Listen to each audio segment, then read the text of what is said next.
مسلمانوں، تمہاری عورتوں میں جو بدکاری کا ارتکاب کر بیٹھیں ان پر اپنے لوگوں میں سے 4 شخصوں کی شہادت لو۔ اگر وہ ان کی بدکاری کی گواہی دیں تو ان عورتوں کو گھروں میں بند رکھو یہاں تک کہ موت ان کا کام تمام کر دے، یا اللہ ان کے لیے کوئی اور سبیل پیدا کرے۔ اور جو 2 مرد تم میں سے بدکاری کریں تو ان کو ایذا دو، پھر اگر وہ توبہ کر لیں اور نیکوکار ہو جائیں تو ان کا پیچھا چھوڑ دو۔ بے شک اللہ توبہ قبول کرنے والا ہے، مہربان ہے۔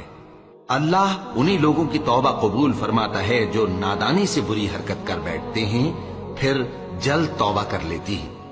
بس ایسے لوگوں پر اللہ توجہ کرتا ہے اور وہ سب کچھ جاننے والا ہے، حکمت والا ہے۔